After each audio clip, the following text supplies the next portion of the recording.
कहानी शुरू होती है एक छोटे बच्चे की ट्रेन के आगे सुसाइड करने से। क्या हुआ कि एक छोटे बच्चे को सुसाइड करना पड़ गया। वहीं दूसरी तरफ एक जानवर की गाड़ी से टकराकर मौत हो जाती है। एक्सीडेंट के बाद कार का मालिक कार को रिपेयर कराने के लिए पहुंचता है। मेन कैरेक्टर का नाम कैंग है। यहाँ पता लगता है कि वो एक आर्ट टीचर है जो यहाँ जाय एकेडमी में ज्वाइनिंग के लिए आया है। यहाँ वो देखता है कि बहुत सारी गाड़ियाँ पहले से रिपेयरिंग के लिए हैं। बहुत वक्त लगेगा, इसलिए वो वहाँ से निकलता है। जैसे ही वो अपनी गाड़ी स्टार्ट करता है तभी एक लड़की जिसका नाम यूजिन है उसकी गाड़ी को पीछे से ठोक देती है, उससे झगड़ा करती है। कार मैकेनिक यूजिन को सूंघता है और कहता है कि आज तुमने फिर से बहुत ज्यादा पी ली है। कैंग की गाड़ी से धुआं उठने लगता है। अब वो गाड़ी चलाने लायक नहीं रहती। यूजिन कैंग से अपने बर्ताव के लिए माफी मांगती है और उसे लिफ्ट ऑफर करती है। रास्ते में कैंग ठंड से सिकुड़ने लगता है क्योंकि गाड़ी के शीशे टूटे हुए थे। यूजिन जाने से पहले कैंग को अपना विजिटिंग कार्ड देती है, जिससे पता लगता है कि वो ह्यूमन राइट एक्टिविस्ट के एक मेंबर है। फिर वहां से चली जाती है। कैंग जाय एकेडमी में अंदर जाता है। वहां ढेर सारे स्टूडेंट्स दिखाई देते हैं। तभी वहां सीढ़ियों पर दो बच्चे दिखाई देते हैं। एक का नाम जिन है और दूसरे बच्चे का नाम किम है। उसे देखकर कैंग हेलो कहता है, पर दोनों बच्चियां कैंग को इग्नोर कर देती है। ये गूंगे और बहरे बच्चों का स्कूल है। दोनों बच्चे वहां से फौरन चले जाते हैं। कैंग प्रिंसिपल रूम में प्रिंसिपल से बात करता है कि उसे एक स्कूल के प्रोफेसर ने यहाँ रेफर किया है जो जाय एकेडमी के प्रिंसिपल के साथ कभी हाई स्कूल में पढ़ा करता था। कांटेक्ट होने के कारण प्रिंसिपल कैंग को अपने स्कूल में जॉब दे देता है। तभी कमरे में एक और आदमी का आना होता है जिसकी शक्ल हूबहू प्रिंसिपल से मिलती है और उसका नाम ली है जो प्रिंसिपल का भाई है। वो भी स्कूल में काम करता है। प्रिंसिपल आगे की जिम्मेदारी ली को दे देता है कि वो कैंग को आगे की डिटेल्स समझा दे। ली कैंग को बताता है कि अगर उसको ये नौकरी चाहिए तो उसे 50,000 देने होंगे। कैंग इस बात पर परेशान हो जाता है। कैंग अपनी माँ से बात करता है। वह कहता है कि यहाँ पर हर कोई ऐसा ही कर रहा है। अगले दिन कैंग स्कूल जाता है और क्लास की सभी बच्चों को एक खाए हुए एप्पल की आर्ट ड्रॉ करने के लिए कहता है। वो देखता है कि बच्चे बड़ी खूबसूरती से ड्रॉ कर रहे हैं। तभी वो किम को देखता है और उसको सराहता है कि उसने बहुत अच्छी ड्राइंग बनाई है, पर किम उसकी बात को इग्नोर कर देती है। तभी कैंग देखता है कि जिन उसका रखा हुआ एप्पल खा रही है और उसको देखकर वह हैरान रह जाता है। तभी क्लास में एक बच्चे की एंट्री होती है जिसको देख कैंग पूछता है कि वो लेट क्यों आया। उस बच्चे का नाम मिन है। इसके चेहरे पे बहुत सारे निशान हैं, जैसे उसे बेदर्दी से मारा गया हो। कैंग बहुत परेशान हो जाता है। कैंग स्टाफ रूम में एक टीचर पार्क के पास जाता है और उससे पूछता है कि मुझे कुछ बच्चों में अजीब सी बात लगती है। टीचर पार्क कैंग को बताता है कि ये बच्चे आम बच्चों जैसे नहीं हैं। इनकी अपने आप में एक अलग दुनिया है। मुझे यहाँ 10 साल हो गए हैं काम करते हुए, लेकिन बच्चे आज भी मुझसे खुलकर बात नहीं करते। कैंग बच्चों को समझने के लिए उनकी रिपोर्ट्स देखता है, उनकी हिस्ट्री निकालता है। यहाँ पता लगता है कि मिन के पिता बेड रिडन है और उसकी माँ कहीं बहुत दूर जा चुकी है और उसका एक छोटा भाई था जिसने ट्रेन के आगे सुसाइड कर ली थी। जिनकी रिपोर्ट में लिखा है कि वो मेंटली चैलेंज्ड है और किम की रिपोर्ट में लिखा है कि वो एक अनाथ है। बच्चों के बारे में जानकारी लेने के बाद किंग दरवाजे में ताला लगाता है और स्कूल से बाहर निकलता है। लेकिन जैसे ही वो सीढ़ियां उतर रहा होता है उसे कुछ आवाजें सुनाई देती हैं। जैसे ही वो ऊपर के फ्लोर में जाता है वहां देखता है कि गर्ल्स वॉशरूम से आवाज आ रही है। वो जैसे ही दरवाजे को ओपन करता है कि तभी गार्ड आ जाता है और उसे रोक देता है कि वो वॉशरूम में नहीं जा सकता क्योंकि ये बच्चों का वॉशरूम है। कैंग बताता है कि वॉशरूम के अंदर से कुछ आवाजें आ रही हैं। गार्ड कहता है कि बच्चे आपस में अक्सर ऐसा ही आवाजें निकालते रहते हैं, इसको वो सीरियसली ना ले। यह बोल गार्ड वहां से चला जाता है। फिर हम देखते हैं कि प्रिंसिपल के रूम में एक आदमी बैठा है जिसको प्रिंसिपल ने बहुत सारे पैसे दिए हैं। ये कोई और नहीं, एक पुलिस ऑफिसर है। प्रिंसिपल पुलिस ऑफिसर से कहता है कि वो रात को बच्चों को बाहर जाने से मना करता है, लेकिन बच्चे फिर भी मानते नहीं है। ऑफिसर कहता है कि बच्चे हैं इसलिए वो उन्हें वापस ले आता है और इस काम के लिए प्रिंसिपल उसे पैसे देता है। ऐसा लगता है इस स्कूल से बच्चे भागना चाहते हैं। तभी कैंग रूम में आता है। उसके हाथ में एक बैग है जिसे देख प्रिंसिपल कहता है स्कूल डेवलपमेंट के नाम से जो हम टीचर्स से पैसे लेते हैं वो कोई इलीगल तो नहीं है। पुलिस ऑफिसर यहाँ पर प्रिंसिपल का साथ देता है। कैंग बैग लाकर टेबल पर रख देता है। पुलिस ऑफिसर कैंग के साथ बातों में फ्रेंडली होने की कोशिश करता है, पर कैंग को उसकी बातें पसंद नहीं आती। पार्क मिन को बहुत बुरी तरह स्टाफ रूम में मारता है। कैंग टीचर से पूछता है कि आखिर हुआ क्या है। पार्क बताता है कि ये और साथ में 2 बच्चे रात को स्कूल से भाग गए थे, इसलिए उसको पनिश कर रहा है। तभी पार्क को ली अपने पास बुलाता है टीचर वहाँ से चला जाता है। कैंग मिन की तरफ देखता है। मिन को कैंग से बहुत डर लगने लगता है। फिर मिन भी वहाँ से चला जाता है। कैंग अपनी गाड़ी में बैठने जा ही रहा होता है कि वो अचानक ऊपर देखता है कि एक छोटी बच्ची खिड़की पर बैठी हुई है। उसको डर है कि वह गिर जाएगी। वो उसको आवाज लगाता है पर जिन सुन नहीं सकती। कैंग ऊपर जाता है, खिड़की से जिन को खींच लेता है। बच्ची कैंग से डर जाती है, उससे दूर हो जाती है। कैंग उसको समझाने की कोशिश करता है। बच्ची उसको पकड़कर अपने साथ ले जाती है और एक दरवाजे के सामने खड़ा कर देती है, जहाँ वो अंदर जाता है। कैंग देखता है कि एक औरत वॉशिंग मशीन में एक बच्ची को दबा रही है। कैंग उस पर गुस्सा करता है और बच्ची को खींच लेता है। लेडी उसको बताती है उसका नाम युन है और वो यहाँ स्कूल की काउंसलर है और अगर बच्चे किसी तरह का बर्ताव ठीक से नहीं करते हैं तो उनको सबक सिखाती है। कैंग गुस्सा करता है कि ये किस तरह का बर्ताव है कि बच्चों को लॉन्ड्री मशीन में डाला जा रहा है। अगर वो आगे से ऐसा कुछ भी करती है तो उसको बहुत सारे लॉयर्स का सामना करना पड़ेगा। तभी बच्ची जमीन पे बेहोश होकर गिर जाती है। कैंग यूजिन को फोन करता है क्योंकि वो ह्यूमन राइट्स एक्टिविस्ट है। उसको बताता है कि बच्चे के साथ स्कूल में क्या हुआ, उसको मारा गया है। यूजिन हॉस्पिटल पहुंचती है और कहती है कि इसके माता पिता को हमें बुलाना चाहिए, काउंसलर की कंप्लेन करनी चाहिए। वहीं कैंग बताता है कि ये एक अनाथ है। कैंग की मुलाकात प्रिंसिपल और प्रिंसिपल के भाई ली से होती है, जहाँ प्रिंसिपल कहता है कि उसने मिस यून को सख्त वार्निंग दी है कि वो ऐसा ना करे। ली भी कैंग को समझाता है कि मिस यून अपने बर्ताव के लिए बहुत शर्मिंदा है और वो किम से माफी मांगना चाहती है। उसे कहता है कि किम लास्ट नाइट हॉस्टल में वापस नहीं आई थी, तो वो जानना चाहते हैं कि आखिर वो कहाँ है। कैंग बताता है कि उसकी हालत इतनी खराब थी कि उसे हॉस्पिटल लेके जाना पड़ा। वे लोग कैंग से हॉस्पिटल का नाम पूछते हैं। कैंग हॉस्पिटल का नाम बता देता है। यूजिन कैंग को फोन करती है और उसे बताती है कि उसे कुछ जरूरी बात करनी है, वो उसे कहीं बाहर मिले। दोनों एक रेस्टोरेंट में मिलते हैं, जहां यूजिन कैंग को बताती है किम को सेक्सुअली मोलेस्ट किया गया है और वह किसी और ने नहीं बल्कि प्रिंसिपल ने किया है। उसके साथ बहुत ज्यादा जबरदस्ती की गई है। कैंग को लगता है कि यूजिन ने आज फिर से ज्यादा पी ली है। यूजिन कैंग को एक लेटर देती है जो किम ने लिखा है। किम के मना करने पर उसे बार बार मारा जाता है। ऐसा किम के साथ और भी कई बच्चों के साथ हुआ है। पार्क जो एक टीचर है वो लड़कों को सेक्सुअली मोलेस्ट करता है। प्रिंसिपल का भाई ली और टीचर पार्क ऐसा बच्चों के साथ कर रहे हैं। कैंग कहता है कि क्यों ना हम पुलिस को रिपोर्ट करें, तो यूजिन बताती है कि जो बच्चे स्कूल से भाग गए थे पुलिस ने उनको पकड़कर वापस किया क्योंकि वो प्रिंसिपल से मिला हुआ है और इसलिए उनको मारा गया। यहाँ पता लगता है कि काउंसलर यून को स्कूल के फाउंडर ने अडॉप्ट किया था, तो एक तरह से वो भी वहाँ की प्रिंसिपल है। यून और प्रिंसिपल प्रेम संबंध में है। यून ने किम को कहा कि अगर वो प्रिंसिपल के साथ किसी तरह के संबंध रखेगी तो वो उसके बाल काट देगी और उसे बहुत ज्यादा मारेगी। यूजिन और कैंग उसी वक्त रेस्टोरेंट से हॉस्पिटल की तरफ भागते हैं क्योंकि उन्हें डर है कि वो सब लोग हॉस्पिटल पहुंच जाएंगे। जैसे ही दोनों पहुंचते हैं किम अपने बेड पर नहीं होती। यूजिन कमरे की अलमारी चेक करती है तो देखती है कि किम उसमें छुपी हुई है।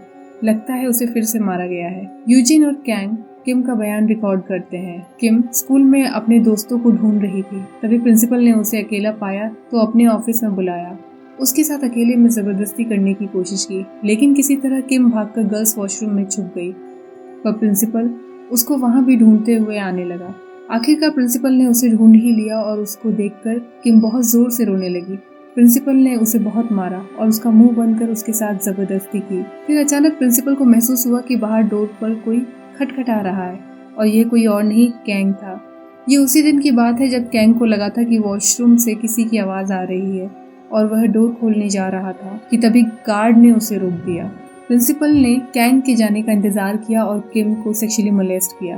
कैंग के होश ही उड़ गए कि काश वो उस दिन उस बच्ची को बचा सकता। किम की कहानी सुनकर सभी लोगों के होश उड़ गए। जिन बहुत ज्यादा घबरा गई। जिन ने अपना बयान दिया।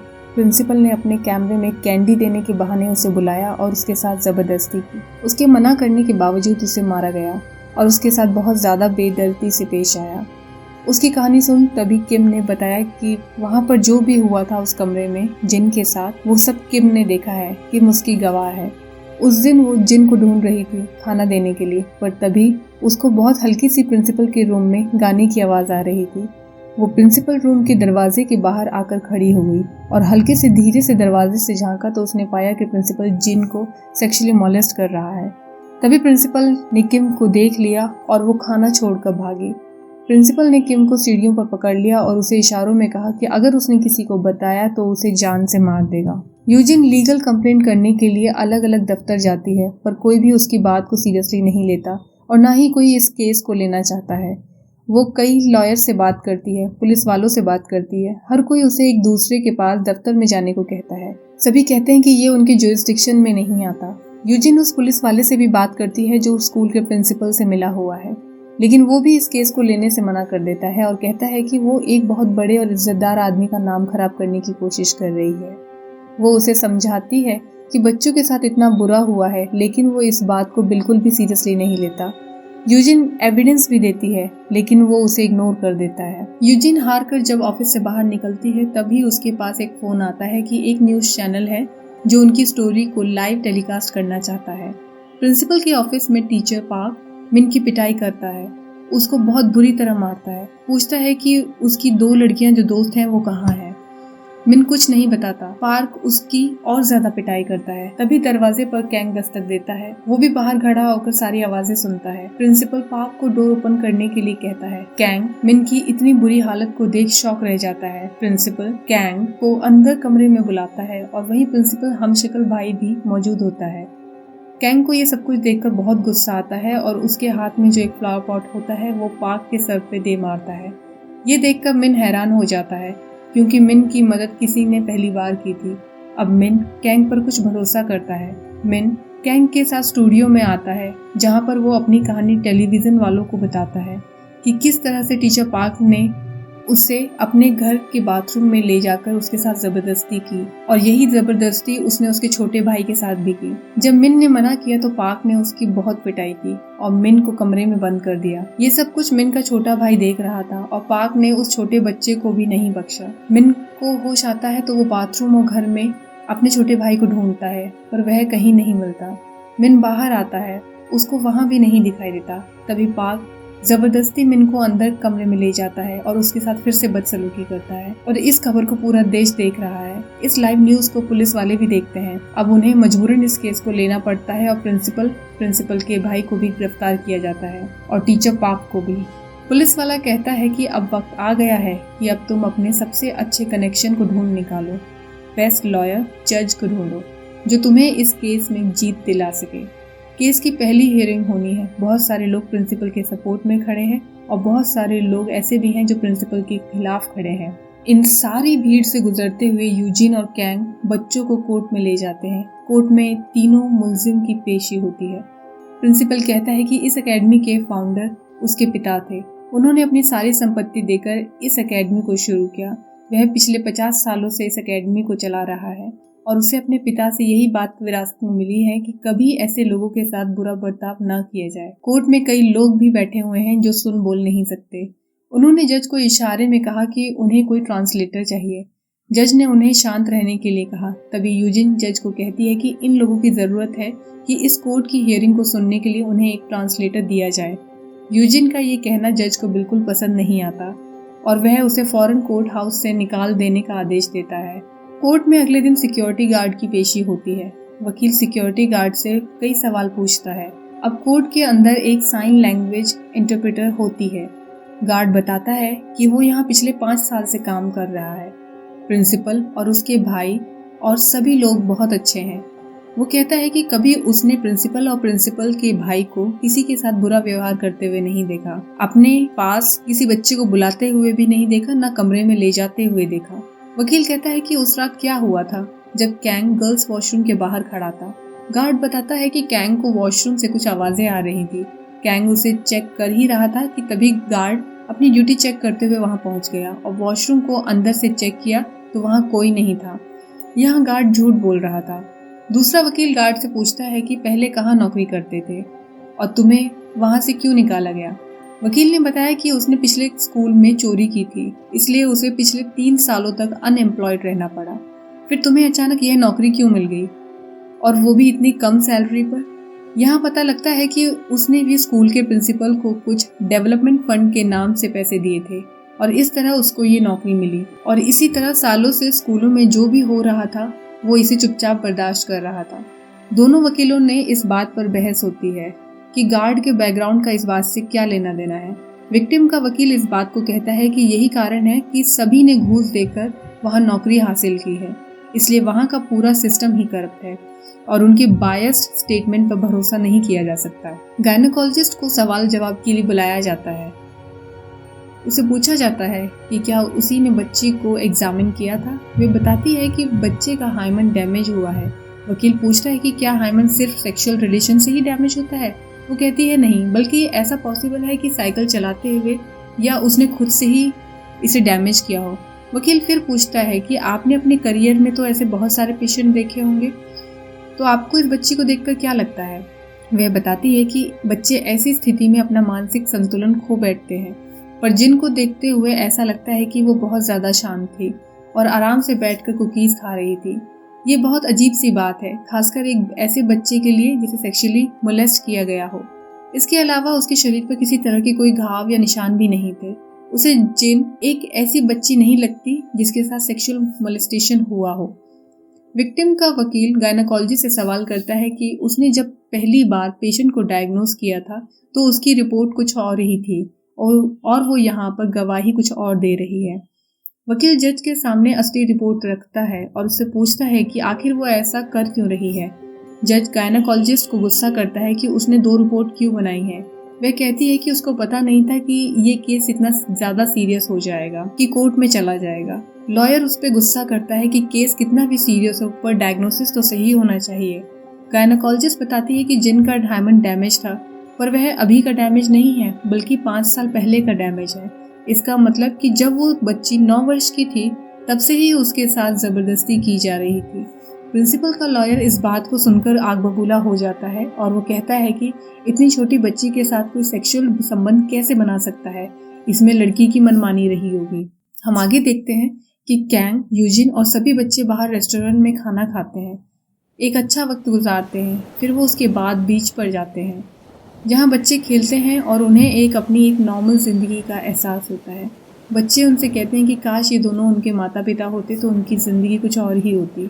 अब यहाँ जिन को कटघरे में बुलाया जाता है। विक्टिम्स का लॉयर एक्यूज्ड से पूछता है कि क्या आप इस बच्ची को जानते हैं और आप इसे देखकर क्या महसूस करते हैं। प्रिंसिपल कहता है कि मुझे यकीन नहीं होता कि हम पर जो इल्जाम लगाए जा रहे हैं आखिर इसकी शुरुआत इस लड़की से हुई है। प्रिंसिपल कहता है कि लगता है कि मैं शायद इस बच्ची को जानता हूँ, शायद 1-2 बार देखा है। लॉयर गुस्सा करता है कि आपने जिस लड़की को सालों तक मोलेस्ट किया आप उसको जानते ही नहीं है। प्रिंसिपल का भाई ली कहता है कि ये बच्ची मेंटली चैलेंज्ड है। मैंने प्रिंसिपल को देखा है कि 1-2 बार वो उसके सर पर हाथ थपथपाते हैं, पर इसका मतलब यह नहीं कि कुछ हुआ हो। वकील पार्क से जिनके बारे में पूछता है। पार्क कहता है कि वो मेरी क्लास की स्टूडेंट रही है, वह उससे बहुत प्यार करता है, उसकी परवाह भी करता है। लॉयर बच्ची से पूछता है कि इनमें से कौन है जिसने तुम्हें मोलेस्ट किया था। बच्ची बताती है कि ये तीनों ही लोग हैं जिन्होंने उसके साथ ऐसा किया था। बच्ची से पूछा जाता है कि आखिर ऐसा उसके साथ कितनी बार हुआ। वह कहती है कि इतनी ज्यादा बार हुआ कि अब उसे गिनती नहीं कर पा रही है और हर बार उसे मारते थे, उसके साथ जबरदस्ती करते थे, उसे दुख पहुंचाते थे। कैंग के पास प्रोफेसर किम का फोन आता है। ये वही प्रोफेसर था जिसने कैंग को इस एकेडमी में जॉब के लिए रेफर किया था। कैंग जाता है तो वो देखता है कि प्रोफेसर किम के अलावा प्रिंसिपल का लॉयर भी वहाँ पर है जो उससे आउट ऑफ कोर्ट सेटलमेंट करना चाहता है। प्रिंसिपल का लॉयर कैंग को बहुत सारे पैसे ऑफर करता है और कहता है कि अगर वो आउट ऑफ कोर्ट सेटलमेंट कर लेता है तो किम के कॉलेज तक की पढ़ाई का सारा खर्च वो लोग उठाएंगे और इसके अलावा कैंग को सियोल के स्कूल में फुल टाइम टीचर की जॉब ऑफर की जाएगी। कैंग ऑफर को रिजेक्ट कर देता है और वहाँ से बाहर जाता है। लॉयर कैंग को कहता है कि तुम्हें अपनी बेटी के बारे में सोचना चाहिए जो बहुत ज़्यादा बीमार है। सोचो इन पैसों से तुम कितना कुछ बेहतर कर सकते हो। पर कैंग वहाँ से बाहर आ जाता है।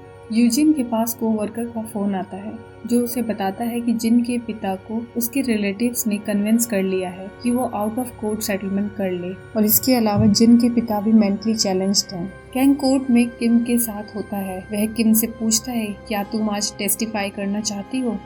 किम हाँ कहती है और उन लोगों से बिल्कुल नहीं डरती। कैंग की माँ कोर्ट में आती है और कैंग को गुस्सा करती है कि वो इतने दिनों से कह रहा था कि वो स्कूल के काम में बिजी है, इसलिए वो अपनी माँ और बेटी से बात भी नहीं करता और उन पर ध्यान भी नहीं दे पा रहा।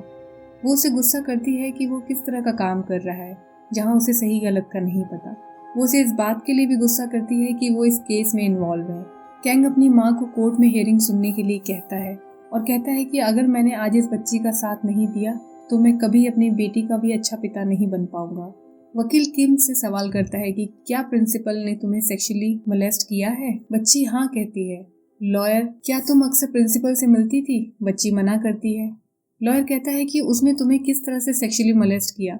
बच्ची बताती है कि प्रिंसिपल उसे जबरदस्ती अपने ऑफिस ले गया था। फिर लॉयर कहता है कि क्या तुम बता सकती हो कि इन दोनों आदमियों में से प्रिंसिपल कौन है? को बताने के लिए कहता है कि इनमें से कौन है जिसने तुम्हें सेक्सुअली मोलेस्ट किया है। किम कहती है कि वो नजदीक जाकर उनको देखना चाहती है ताकि वो बता सके कि इन दोनों में से वो कौन है। किम दोनों के सामने खड़ी होती है, उनके सामने साइन लैंग्वेज में कुछ कहती है।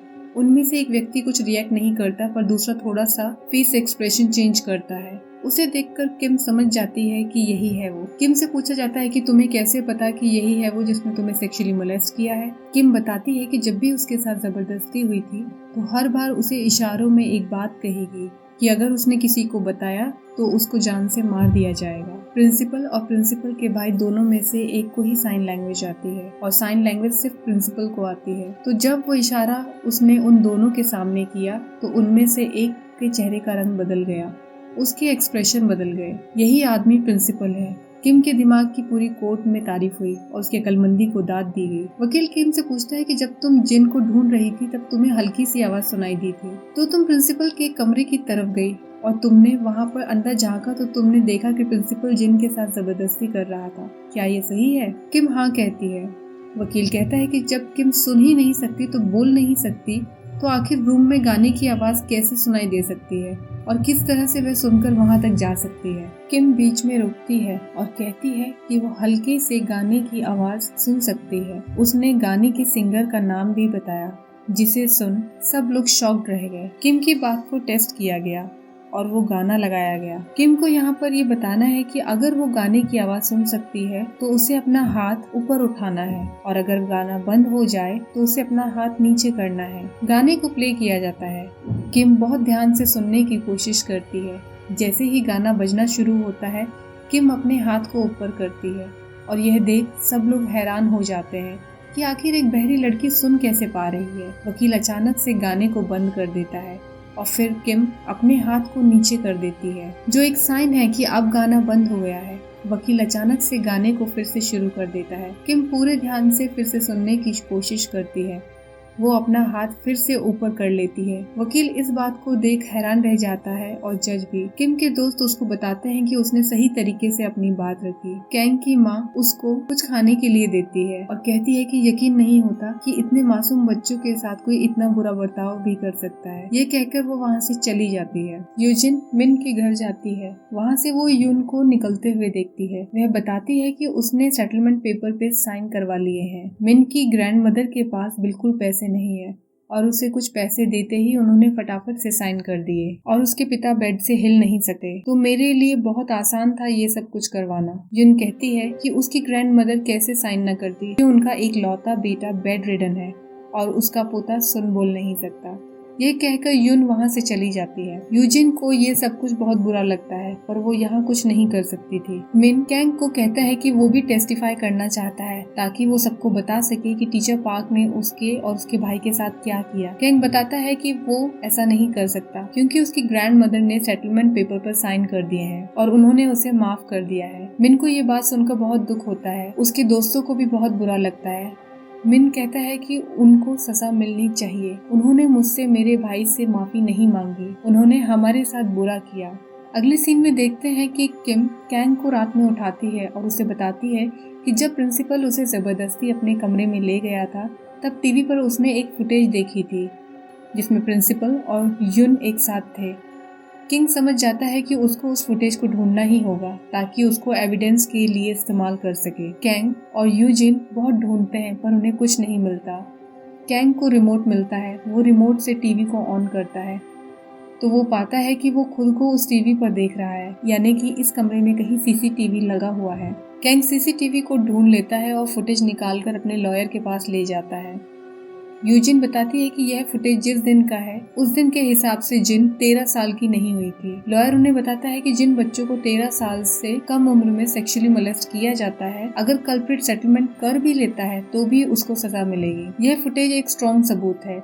इससे डेफिनेटली उन लोगों को सजा मिलेगी। लॉयर कहता है कि इस तरह के एविडेंस को ओपन कोर्ट में पेश नहीं किया जा सकता, इसके लिए उसे जज से डायरेक्टली प्राइवेट में मिलना होगा और उसे एविडेंस दिखाना होगा। कैंग और यूजिन मान जाते हैं। अगले दिन कोर्ट की हियरिंग के लिए सब लोग कोर्ट हाउस पहुँचते हैं। आज जज अपना फाइनल वर्डिक्ट देगा। जज कहता है कि teacher, principal and other staff member बच्चों को सेक्सुअली मोलेस्ट करते रहे, जो कि एक बहुत बड़ा गुनाह है। इनकी सामाजिक जिम्मेदारी बनती है कि बच्चों का ध्यान रखें, उनकी सुरक्षा करें, पर उसकी जगह बच्चों को सेक्सुअली मोलेस्ट किया गया, उन्हें मारा पीटा गया। ऐसे लोगों को कड़ी से कड़ी सजा मिलनी चाहिए। पर क्योंकि इन लोगों ने सामाजिक कार्यों में बहुत ज्यादा योगदान दिया है और इनका पिछला कोई क्रिमिनल रिकॉर्ड नहीं है, उसके अलावा जिन और मिन के गार्डियंस ने सेटलमेंट किया है। उन्होंने एक पिटीशन दाखिल की है जिसके हिसाब से इन तीनों को कम से कम सजा दी जाए। जज पार्क को 8 महीने की सजा और 2 साल प्रोबेशन पीरियड की सजा देता है। ली को 6 साल की सजा और 1 साल के प्रोबेशन की सजा मिलती है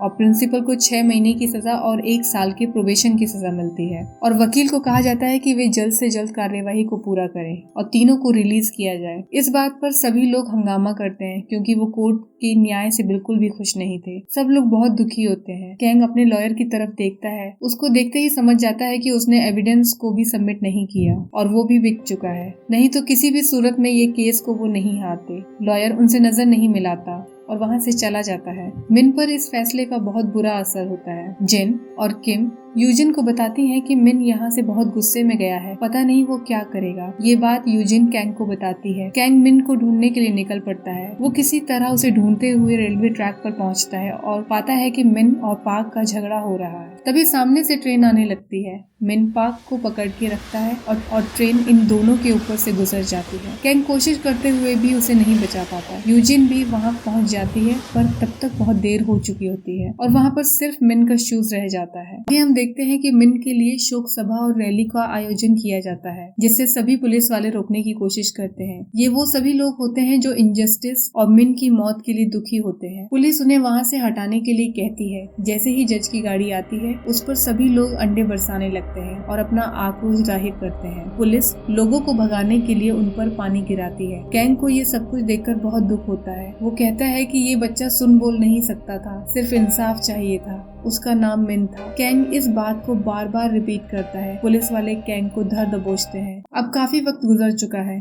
कैंग चाहकर भी अपनी नॉर्मल जिंदगी नहीं जी पा रहा।